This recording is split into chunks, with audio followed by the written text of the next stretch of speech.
Hey, Steve Basic Architect. Yeah, so we're out at the New Age Estate. If you've been following along in the last few videos that I posted and that Aron has posted, you'll know that we took a walk around the outside, we took a walk on the first floor, we took a walk on the second floor. You know what that means?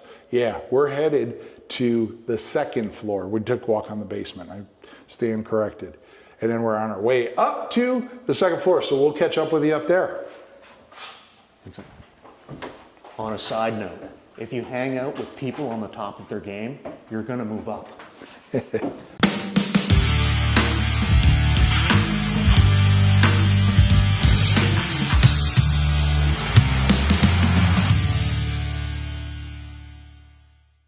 All right, Aron, let's check out the second floor. We'll finish up the tour here. So obviously you come up, we can go left or right, but we're gonna hang a right first. So it's a short hallway to the right too, because we have a doorway right here.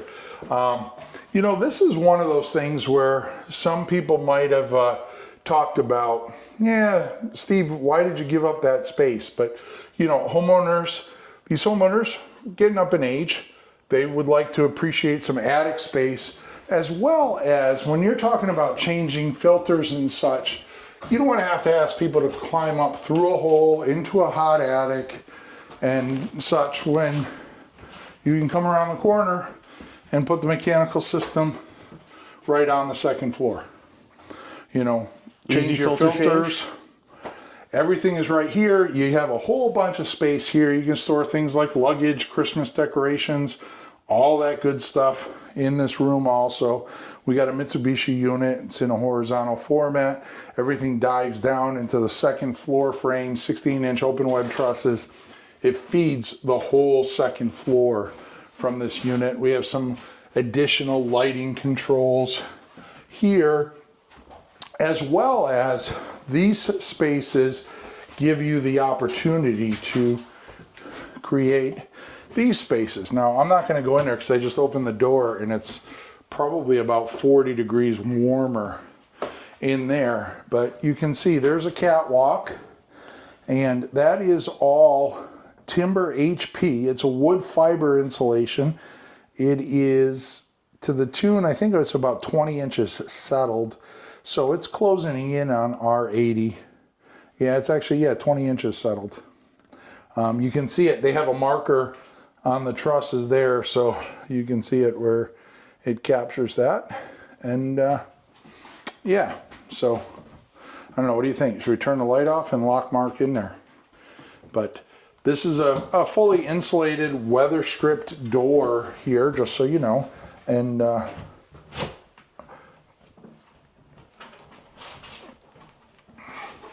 Brian will get it. I'm not worried about it. I'll get it. And Took me a second last thought. there you go. And of course, you know, we have these are our triple glazed windows. These are just tilt windows here. We don't have any turning options. Aron is embarrassing himself with that door. And another one here. And then here we have plywood on the ceiling. I know some of you are sitting there going, okay, what's the plywood for, Steve? It's because we're gonna do a wood ceiling in here at the top of the stairs. This is obviously gonna have all nice oak treads, really nice oak balustrade, and you know, stair parts happening there. Coming down the hallway, and you know, this is just like the laundry room. These are all single loaded rooms, meaning you have a hallway with bedrooms. Notice that the hallway faces the main road. All of the bedrooms face the backyard. And again, that's intentional. Gets me a bunch of light. The other thing from a design aspect for you young architects, by putting this to the front, the hallway, it gives me the ability to slide these windows in the elevation so that I can align them with something below. I'm not locked into a wall here for a bathroom or anything. I have basically about 60 feet of wall, and I can slide these windows so I can put them exactly where I want them to go. First stop down on the left, this is a guest bedroom. So it's a good sized bedroom, I don't know, 14 by about 16, 17. It's got a walk-in closet over here. It has its own bathroom. I mean, we could take a look, but it's the toilet, you know, 48-inch vanity and a shower. Nice window to the outside. One of the nice things to this room is we did a nice little New England window seat here that our cameraman just shot, but we'll wait for him to catch up. That's all right. He's on a roll. We'll let him go. But, you know, these little alcoves, these are very, how can I say, traditional to New England.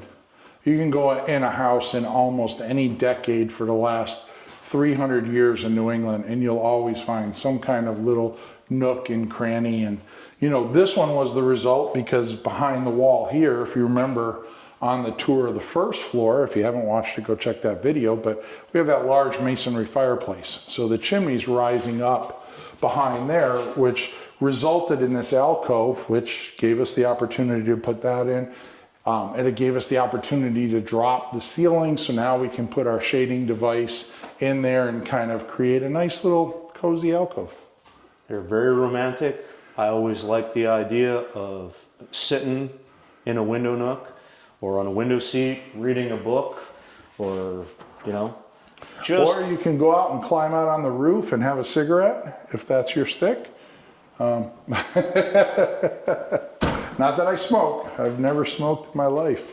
Or if you're 16 and you need to sneak out to go see your girlfriend. You can, or sneak in to see your girlfriend, however the game is played. Somebody lets you in or you let yourself out. So, but anyways, coming out here, we continue down the hallway. You know, some of the things, utility closet. This is a secondary laundry for the second floor. So we'll have a small cabinet here and then a stackable washer and dryer here, heat pump. And then actually we can just go this way. Turn left. We have 2 bedrooms on the end, but then we have a bathroom here. I call them Jack and Jill's. I don't know if it's right, wrong, and different, but basically there's a sink room here. You can see vanity, 2 sinks, bunch of drawer cabinets there. For those of you, you know, that, are planning this stuff as an architect, whenever, you know, the people that care about dimensions, wall to wall rough frame is usually vanity plus 4 inches for me, right? Okay. So yeah. if this is a 6-foot vanity, then we are at 76 inches on the frame. So the drywall will drop it down an inch, and then that leaves us 3 inches, which gives us about 1.5 inch filler here, you can see. Yeah. And the reason that I did this is, notice when I pull the drawer open, you want to miss the jamb, right? So you need that 1.5 inches, not only to install it and have the space to wiggle this in, but you need this dimension to miss. And, you know, I've been in a lot of houses that comes and it scrapes. I've been in houses where it hits. And, you know, you pull this open and it's like bang, and it's hitting the jamb. So you really want to pay attention. So, you know, that's one of those little dimensional tidbits that, yeah. And the other thing that this little scribe mold, this little filler strip gives you is if you have some wall finish that has caused the wall to be just ever so slightly you can scribe that and put it in. You can scribe it, you can still fill it in. Yep. And again, this is one of those little thoughtful details that is the reason I want to come back in 10 years and see, you know, how have the occupants changed the finishes and what is still looking incredibly good. Yeah. And there's little things going on here that you don't notice, but smooth recessed panel. Yeah. And it's just a little detail that until you're standing here may not seem aesthetically important. Yeah. But trust me. Kind of makes these big upside down U's and then it's paneled on the bottom. The rigging, I forget her name of it. Let me look it up because it's not fair to not say. This is the first time I've worked with her. And I will tell you, in terms of interior designers, Reagan is by far my favorite to work with. And Well, I was just taking a look at the drawing here, and I was like, okay, I would appreciate that as an installer, having that, and whoever's doing your cabinet work is exceptional as well. yeah, these are all Cabico. So let's see if I can't. Of course, I'm not going to find her name here now, but anyways, we don't have to do it here. What I can do is I'll put a link to her down in the what you call it, caption when I upload it, description. Yep. So, but I will tell you, she has been by far my favorite interior designer to ever work with. She's extremely respectful. She sent all the drawings. We had a meeting about, hey, this is what I was thinking. What do you think? She's an extremely good listener. And as you can see, they did a hell of a job. I mean, the tile is nothing over the top fancy. But I don't mean that in a bad way. I mean it in, she is extremely tasteful and timeless, and she knew these clients very, very well. That's to develop, you know, the interiors that she did. That's the key. So this takes us to the backside bedroom. Just one of two. This one and the room up in front are pretty much the same. They each have their own walk-in closet. The opposite room has that side. This room has this side, and just like the mechanical room, because we have first floor space, we put an exterior door here. This is an exterior wall, and that brings us into the attic on the second floor. And of course, you know, Brian, thinking like Brian does, we have a catwalk, so you can maneuver across the space. And we have our 20 plus inches of timber HP blown in here. So an exceptional system. And yeah, I want to see you crawl through there, but no, I was kidding. But that takes you to the attic of the garage. So, yeah. Anyways, it's a fully ventilated attic. The you know, the air barrier, if you saw some of the earlier videos, or you can go on the Build Show. I have a bunch of videos there on the Build Show network, and it's all Sega products. This is all Sega Myrex, you know, membrane in there. So, yeah, Brian just does a really good job. You know, any mechanical guy, and notice there's no ductwork, there's nothing in there. So, really, the only thing you're going to go in there is to replace a couple light bulbs and maybe mess around with the Wi-Fi. Yeah, but it made the insulation installers. It makes the insulation. They don't have to climb around through there. You're not at the risk of them putting a foot through the ceiling in between the trusses. We're just waiting for Mark. We should have locked him in there.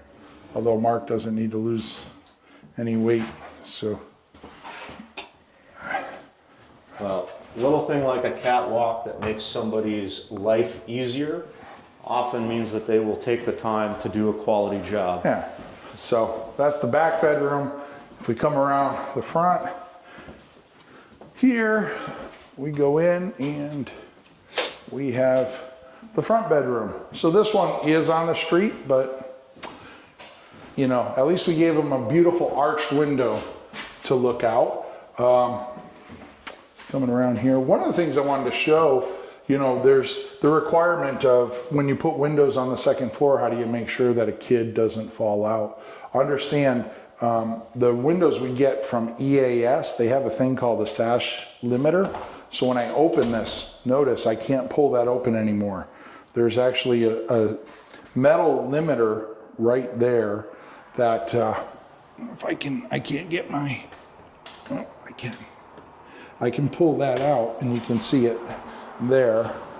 So that basically just hooks that pin and allows for that window to stop, but you can come in and open it for egress purposes should there have been a fire. And then as far as locking it, you just have to close this enough to engage that clip again, and then you're back. And then of course, these do not tilt in because they're arch top windows. So. Very cool. It's interesting. Sash limiters is something that recently came into effect locally for my code. Okay. Any window that is less than 30 inches from the ground requires a sash limiter now. Yeah, and like the double hungs, they have the thumb clips that are up high so that you can open it up. This window here, this is just one of those, you know, standard tilt-in hoppers. And again, all triple glazed. These are all SDLs, which stands for simulated divided light. So you can actually see there's true spacers in between each of the panes there. You know, these windows, center of glass, R10. I mean, it's some of the best window technology in the world. But anyways, I think we close it out in front of that beautiful arched window. We have our shading device in the ceiling there. We have our little closure panel to it there after you install the shade. So that's just going to drop down nicely in front of the whole system. But anyways, any parting words there, buddy? Nothing really spectacular, Steve, other than thank you for bringing me through the new age. Yeah. So no, where it's I'm excited. I mean, you can see I don't know when this will get posted for me, but we're right around the beginning of August. Howell is under contract to deliver this house by Christmas. So you can see Brian's, again, we're going to be 2 or 3 months ahead of schedule. He's in really good shape. Here we have September, October, November, December. Yeah, we have, you know, 4 in August. So we have 5 full months to finish the project. And I mean, all the hardwood floor is here. It's going to go down in about a week. He's going to let it sit around. And then after the hardwood floor comes in and gets done, these guys will blow through here room by room and just wrap up. All right, this is August 2025. I hope to be standing right here in August of 2035 with Steve, and we'll take the 10-year after the fact 10-year tour. I might have to send Lexi on that tour or Steve-Os, but you'll definitely get one of us. Mark will push you around. Mark will push me around. There you go. So, but we'll definitely have the opportunity to come back here. These An people absolute are not going pleasure, my friend. No, thank you. Always. Thank you. If you're a subscriber, thank you very much. Still go tell all your friends. If you're not a subscriber, smash that subscribe button and go tell all your friends to follow Aron Jones, Steve Basic Architect on YouTube, Instagram, LinkedIn, Facebook, all of it. Just you can type in Aron Jones or Big Dog Construction and Steve Basic Architect. You're going to find a plethora of, you didn't know I was bringing out the P word today, but you'll find a plethora of information that you can learn from. Aron's doing some great work up in Canada, out on the island. You saw some videos where we got the opportunity to visit some of his projects. So anyways, thank you. You want to say goodbye? I'll say goodbye. If you're not following this guy, you need to follow this guy. And goodbye. All right. Long live our buildings.